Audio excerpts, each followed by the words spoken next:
Hello friends, आप सबका स्वागत है लाइफ साइंस कैफ़े में। हम कर रहे हैं माइक्रोब्स इन ह्यूमन वेलफेयर।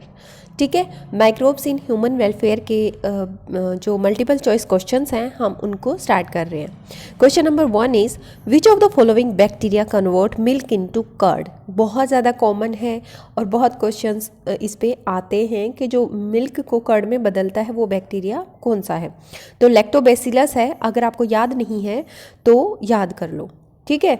और ये जो सैकेरोमाइसिस सिरेविशी है ये ब्रेड बनाने में काम आता है, ये वाला। तो ये एक एक्स्ट्रा में कर लो, ठीक है। कौन सा? लैक्टोबैसिलस, जो मिल्क को कर्ड में बदलता है। Secondary sewage treatment is mainly, जो सेकेंडरी सीवेज ट्रीटमेंट है वो क्या है? वो बायोलॉजिकल प्रोसेस है। एक्चुअली जो सीवेज ट्रीटमेंट में जो भी प्रोसेस यूज़ होती है वो सारी बायोलॉजिकल है, ठीक है। प्राइमरी ट्रीटमेंट में इसको थोड़ा सा हम डिस्कस कर लेते हैं, सेकेंडरी सीवेज ट्रीटमेंट को। देखिए, जो सीवेज ट्रीटमेंट होती है वो 2 स्टेप में होती है, प्राइमरी स्टेप और सेकेंडरी। प्राइमरी ट्रीटमेंट और सेकेंडरी ट्रीटमेंट इस तरह से कह सकते हैं आप। सीवेज ट्रीटमेंट प्लांट्स बहुत सारे लगे हुए हैं, STPs बोलते हैं, सीवेज ट्रीटमेंट प्लांट बोलते हैं इनको। जो प्राइमरी ट्रीटमेंट होता है उसमें फिजिकल रिमूवल होता है लार्ज पार्टिकल्स का, ठीक है। प्राइमरी वाले में फिजिकल रिमूवल होता है।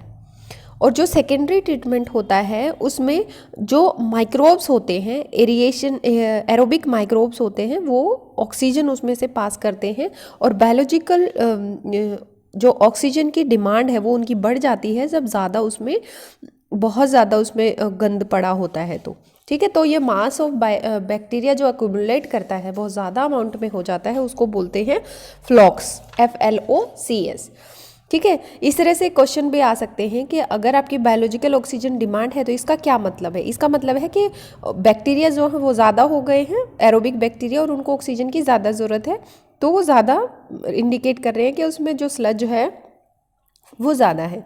फिर इस तरह से जो प्राइमरी और सेकेंडरी ट्रीटमेंट है वो होता है, ठीक है। तो जो ये सेकेंडरी सीवेज ट्रीटमेंट है वो मेनली बायोलॉजिकल प्रोसेस है। Question number 3 is the dough used for making bread is formed by. देखो, जो डो बनाया जाता है ब्रेड बनाने के लिए, उसमें क्या यूज़ होता है? एक्चुअली वो यीस्ट यूज़ होता है। इसका सही आंसर है 3rd। और वो कौन सी यीस्ट है ये मैंने बताया था आपको, सैकेरोमाइसिस सिरिविसी, ठीक है। सैकेरोमाइसिस सिरिविसी यूकैरियोटिक फंगस है और जो कि CO2 प्रोड्यूस करती है, गैस, ये जो CO2 प्रोड्यूस करती है जिसकी वजह से वो पफ्ड हो जाता है। मतलब डो जो होता है, बेकर्स यीस्ट जो होती है वो उसको हेल्प करती है बनाने में। Penicillin is the first antibiotic, it was discovered by. Penicillin जो थी किसने डिस्कवर की थी? 1928 में अलेक्जेंडर फ्लेमिंग ने की थी। और कंफ्यूज नहीं होना है, 1930 भी लिखा हुआ मिल सकता है आपको, 28 याद रखना है। Saccharomyces cerevisiae is used for commercial production of क्या? क्या बनाती है सैकेरोमाइसिस सिरिविसी जो है? कमर्शियल प्रोडक्शन किसका होता है इसमें? तो इसमें इथेनॉल का होता है, ठीक है। Which of this microbe is used in commercial production of butyric acid. कौन से माइक्रोब हैं जो ब्यूटायरिक एसिड का कमर्शियल प्रोडक्शन करते हैं? इसका सही आंसर है फर्स्ट, क्लोस्ट्रीडियम ब्यूटाइलिकम, ठीक है। 7th है, नेम दिया हुआ है, नहीं, ब्लैंक स्पेस दिया हुआ है, उसमें ABCD तो आपने करेक्ट आंसर उसका ढूंढना है। देखिए, कोई बैक्टीरियम है, उसका साइंटिफिक नेम बताना है जो लैक्टिक एसिड बनाता है, ठीक है।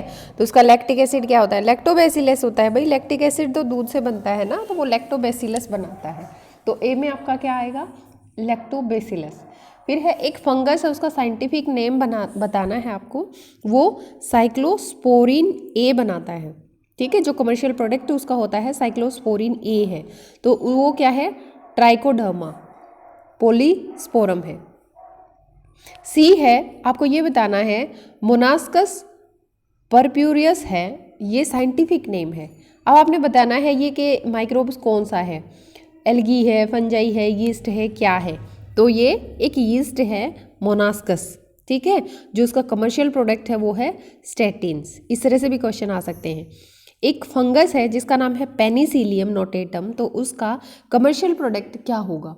तो उसका कमर्शियल प्रोडक्ट जो है वो होता है पेनिसिलिन। नाम से ही पता चल रहा है पेनिसिलिन। तो ये सारे जो ऑप्शन है वो आंसर फर्स्ट में दिए हुए हैं लैक्टोबैसिलस, ट्राइकोडर्मा, पोलिस्पोरम, यीस्ट और पेनिसिलिन। ठीक है, तो सही आंसर 1 होगा। उसके बाद हमारा आता है 8th question. During the primary treatment of sewage solid particles that settle down are called. जब प्राइमरी ट्रीटमेंट होता है तो सेटल डाउन हो जाते हैं जो सॉलिड वेस्ट होता है वो, ठीक है, उसको क्या बोलते हैं? उसको बोलते हैं प्राइमरी स्लज। ठीक है, प्राइमरी ट्रीटमेंट के दौरान की बात कर रहा है ये, उसको बोलते हैं प्राइमरी स्लज। क्वेश्चन नंबर 9 है, which of the following is are main benefits of lab. ठीक है, इनमें से जो लैब है उसके बेनिफिट्स क्या हैं? अब आपको ये नहीं पता होगा कि लैब होता क्या है। देखिए, जो लैब होता है वो लैक्टिक एसिड बैक्टीरिया है। ठीक है, जब भी आप लैब पढ़ोगे तो आपको दिमाग में रहना चाहिए कि लैब क्या है? Lactic acid bacteria. अब ये लैक्टिक एसिड बैक्टीरिया क्या करता है? हेट्रोट्रोफिक बैक्टीरिया है ये वैसे तो, लेकिन अगर हम इसे फ्रेश मिल्क में डाल देते हैं एज अ इनोकुलम तो ये क्या करता है? कर्ड में कन्वर्ट कर देता है, जबकि उसका टेम्परेचर कितना होना चाहिए ये सब करने के लिए? 40 डिग्री सेल्सियस के आसपास होना चाहिए। ये डिजीज़ कॉजिंग बैक्टीरिया होते हैं हमारे स्टमक में, उनको भी रोकता है। ठीक है, तो जो लैक्टिक एसिड बैक्टीरिया है वो क्या करता है? एक तो कर्ड बनाने में हेल्प करता है नियर अबाउट 40 डिग्री सेल्सियस पे, और हमारे पेट में जो माइक्रोब्स होते हैं, डिजीज़ कॉजिंग माइक्रोब्स होते हैं, उनको भी रोकता है। ठीक है, तो इसमें ऑप्शंस दिए हुए हैं, increase in vitamin B12 amount दस increasing nutrient quality of milk. ये भी सही है कि ये है ना, जो विटामिन B12 होता है उसको इंक्रीज करता है हमारे मिल्क में, तो इसलिए उसकी न्यूट्रिएंट क्वालिटी बढ़ जाती है।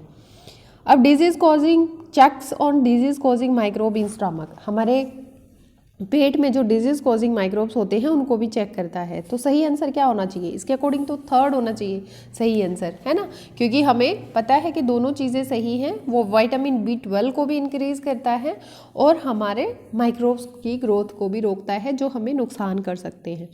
ठीक है, तो इस तरह के क्वेश्चन करने के लिए ना आपको ज़्यादा डिटेल में पढ़ने की ज़रूरत नहीं है, जितना मैं बता रही हूँ उतना ही काफ़ी है, क्योंकि ये क्वेश्चन ना तो रट्टा मारने के हैं, लेकिन एक बार सुना हुआ हो तो आप आसानी से कर सकते हो।